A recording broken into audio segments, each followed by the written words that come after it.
Welcome to another video. This one is a little bit special and we have a special guest with a special watch with us.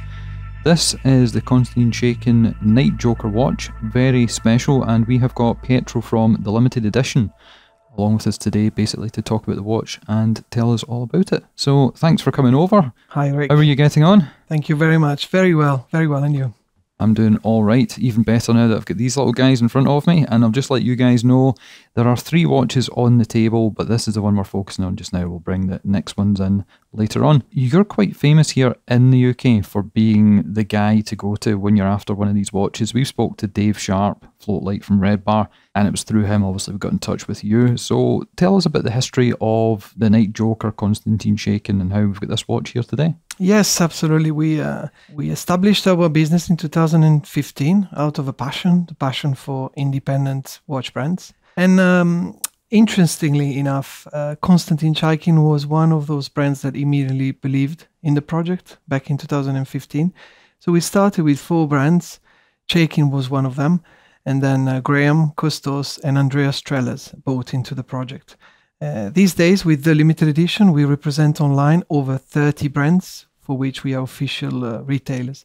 But with Chaykin, we have a special story because, as I said, having had the brand since the beginning, we had really the time to grow together in a way. And we were also really lucky because Chaykin became much more well-known across collectors and aficionados alike because of the success that the Joker in particular had in starting from 2017 and then of course up to the peak when in 2018 the Clown release got the Audacity Prize at the Geneva Grand Prix de l'Horlogerie, which as you know is like the Oscars of watchmaking. Yeah. Competing with the big boys, they managed to get one of the most how can I say, heavyweight prizes. Yeah. No, this is fantastic. And how did Dave get in touch with you then? How did he find out about you? Well, I think Dave was loosely browsing on the internet, I think, and he found these crazy people that in the UK were the only official retailers for Konstantin Chaykin, and actually, to my knowledge, we're still the only European official retailer for Chaykin. And there's a reason to that. One is, as I said, because historically we've been growing together over the last 5 years, but also because it's just such a pain dealing with, unfortunately, with Russia. I should also specify that these watches are absolutely made in Russia. So Konstantin Chaykin is running a proper in-house manufacturer and is the only high-end in-house manufacturer in Russia. There is another in-house manufacturer called Raketa. Yes, Raketa. I've got one of their Copernics. One. It's a lovely product. Obviously, it's on a different segment of the market, if you like. But these two are the only genuine Russian watch brands and watchmakers. So in UK, in the US, in Italy as well, where I'm from, Russian watches are very popular for whatever reason. I think is a nostalgic taste for the old Soviet Union and the Red Army time and all of that. But very few know that actually most of those watches are actually not made in Russia at all. So with Chaykin, we developed this new channel, but the logistics are really, really difficult from Russia. So we managed to work out a logistics system, perfectly legal, of course, whereby we managed to import, export, and maintain relationships that are very smooth.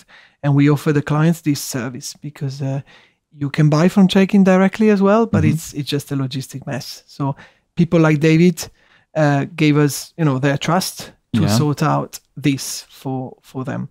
They don't need to send money to Russia. They don't need, to go there and pick up the watches. We take care of all of that. And I've just noticed in the back, we're going to explain as well. Yeah. Usually we don't wear gloves, but the reason we're wearing gloves today is because these watches are unworn. They've never been on a wrist. And the way that you like to do business is when a customer gets a new watch, it has to be a new watch. So that is a good thing. But I've just noticed here, it says your company name. Yes, so there is a whole of a story regarding this Night Joker, because this Night Joker is actually a limited edition we developed exclusively with Konstantin Chaykin.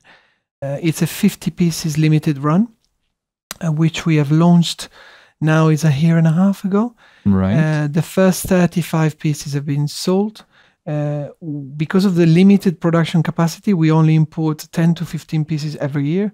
So we're waiting for the batch coming this year of 10 watches, which is coming in the summer. Half of them have already been pre-sold, and half, obviously, are still potentially available.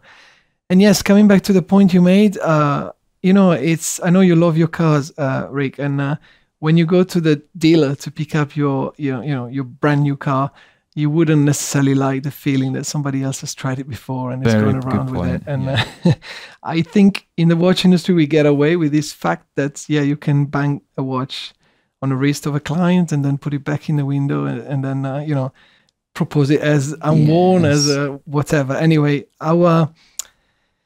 no criticism to that, but our feeling is always that if you go on our Instagram account, you very rarely see a wrist shot, because we like to show the watches for what they are, brand new and pristine. Yes, so Night Joker, as I said, 50 pieces limited edition, and we call it the Night Joker because if we do a special limited edition with a brand, we like to add something. Even as a business, we're always thinking, what are we giving more to our clients? And where's the value in what we do? The value in this piece is that this was the first luminescent Joker. So the first one that will show the iconic Joker face in the night. Okay. Or in the dark, of course. So what you're saying is that I should turn the lights off to see what happens. Let's try that. This is going to be interesting. I would really recommend doing that. Right, so the lights are off, and that stands out like a mile. Pretty cool. So let's confuse people a little bit. Yes. By doing this. Are you going to help out here? Absolutely. Right. There's a friend coming over. Right, okay. Wonder what we've done there. We're going to have to turn the lights on and find out. We've worked very hard, as you've seen in the dark, on the luminescence of the piece, which is absolutely outstanding. And it took 2 different levels of coating in production to be able to get to that. And then we're working on small, nice details, like this new strap that we're actually presenting in these days. I got these fresh from Moscow last week as I visited the manufacturing. And we're going to propose this as a nice gadget, as a nice add-on. Excellent. Are these all limited numbered pieces? Yes, these are the number in the back somewhere. Yeah, it's all it's 50 pieces, and every piece has its own numbering. So this is my own watch that has been worn on on my wrist is number 22. Yeah, and the one you saw before is number 50, which is actually already reserved for a collector in Hong Kong. Right. Okay. So we'll bring the other one back in again. What I really love on the Joker, I think you can really appreciate it with the light. This applies to all the Jokers, but I think with the blue that we have decided to use for the cheeks and the part beneath the nose is the depth of the dial. Yeah. So it's a multi-layer dial, which is mixing different ways of finishing the dial itself. So you can see a frappe part here as the nose.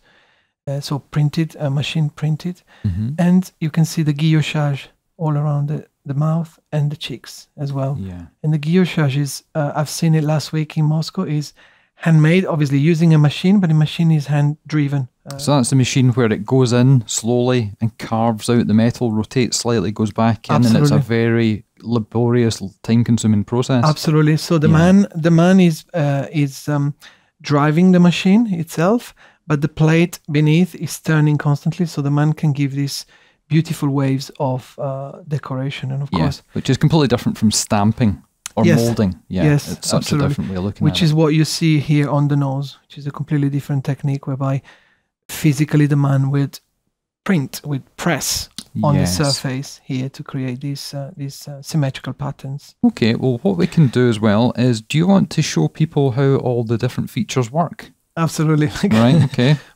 I always get to that point where I forget that actually a watch is to tell the time. So I sometimes get lost in all the beautiful details. Yeah, absolutely. I mean, well, even when I move my hand in the shadow that's created through the guillotine. Yeah. is incredible. Look at that on the dial. Yeah. It's almost, is it a metallic? It's a metallic base that's underneath as well, under the die. Yes, yes, and then it's built in layers. The dial itself. Fantastic. Right, show us how it works then. And I can give you two facts as well. Saying in-house manufacturing in Russia is an amazing thing, because even for brands in Switzerland where there is the ecosystem to be able to set up and manufacturing. Yeah. I have the example from when I was at Richmond, for example, of a brand like Panerai wanted to develop their own in-house caliber. It took 5 years for them. So in-house is a massive, massive thing. And the fact that this gentleman, genius gentleman, Konstantin Chaykin, is doing it in Russia is an incredible achievement. So this is an ETA base, but he customizes the hell out of it. Yes. So this is the simplest watch out of all the Chaykin production. Normally it works on in-house manufactured calibers. For this one, when he launched the first Joker, it was priced at $7,500. And it's a shame that I missed out. I know. Now they go easily for $20,000. Yeah. But so the idea for Chaykin was to try to be, I wouldn't say affordable, but to have an entry price to get people to discover the beauty of his production. So he came to a nice compromise where, with the ETA-based movement here, heavily modified in-house with over 70 components handmade in his premises. He has basically worked and manufactured a moon phase module, which goes on top of the ETA movement, which is the base. So what's happening here? Because of the moon phase module, you can read the moon through the mouth. Yeah. But of course, you can also read the time through the eye. So this would be the right eye. For me, we can call it the left eye, depending on where we are watching from. And then the minutes on the side. So in this case, as you can see here, technically it is 12:50. Yes. And the moon is in a crescent phase. There is also something really special happening with the moon. If you don't mind pointing with my finger, the moon is in a crescent phase. It's going to go all the way across throughout the synodic 29 days moon phase period. Okay. And once it's reached that, it's going to trigger a retrograde function. So it's going to then start from square one. Right. And this is the beauty of the in-house touch that Konstantin managed to put onto this piece as well. That's fantastic. Can you rotate the crown just so we can see things moving? Yes. So as the time flows, you can see how it works. So there are two elements here. There is the horological element, which is telling you from 2 o'clock to 3 o'clock, then to 4 o'clock. And unfortunately, we can't see the moon, but the moon will move obviously on a daily basis on 29 days. But then there's the artistic element, because if I want the Joker to look at Rick now, there he goes. Yeah.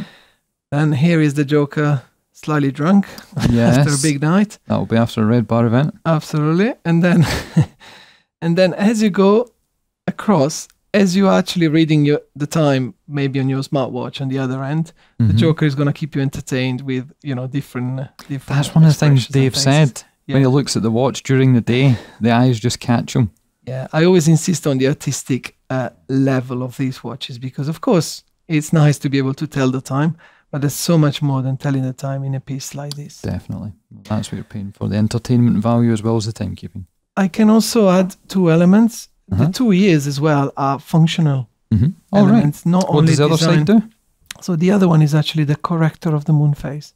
So with the little pin pressing on this side, you will see the moon going in, clicking past the teeth. Providing that you're into the moon phase and you know what the moon phase is in a specific moment, then you can set it up together with the time and it will work perfectly as a moon phase.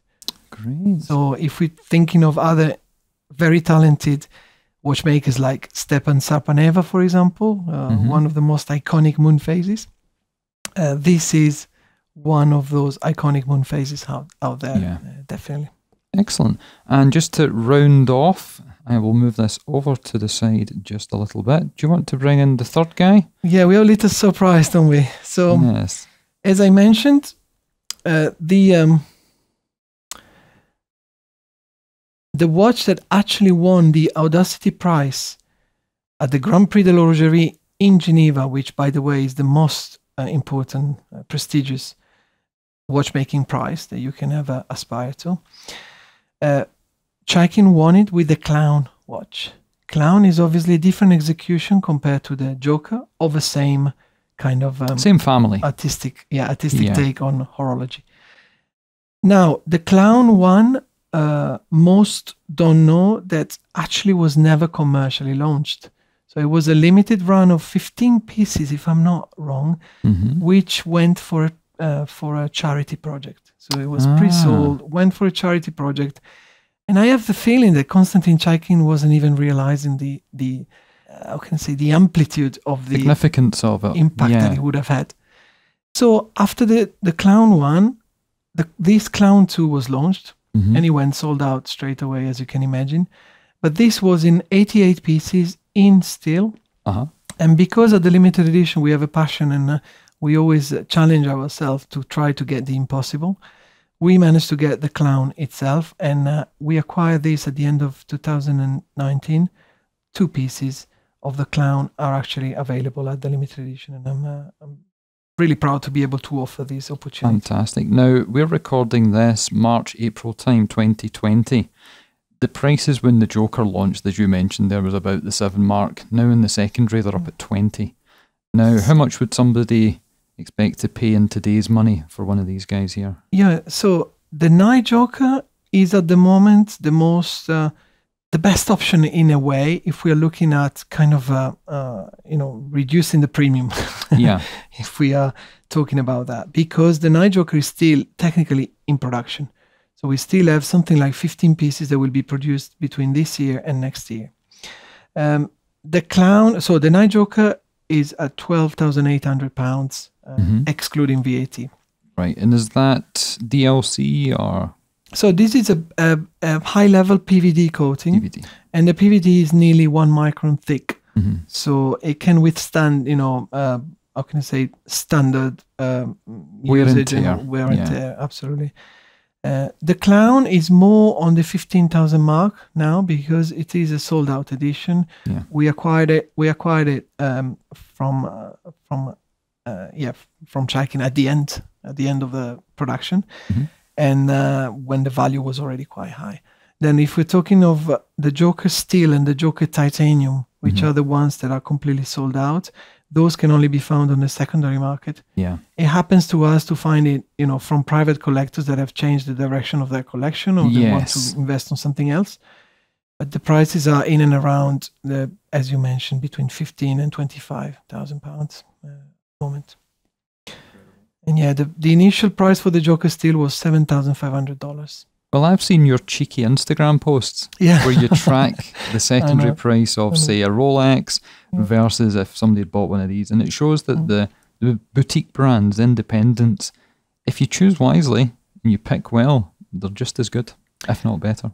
To be honest, we attract a lot of enemies by by being outspoken on things like that. But so do we. But is the reality about independent watchmaking, and this is an opinion, is not a fact. I'll start from my opinion.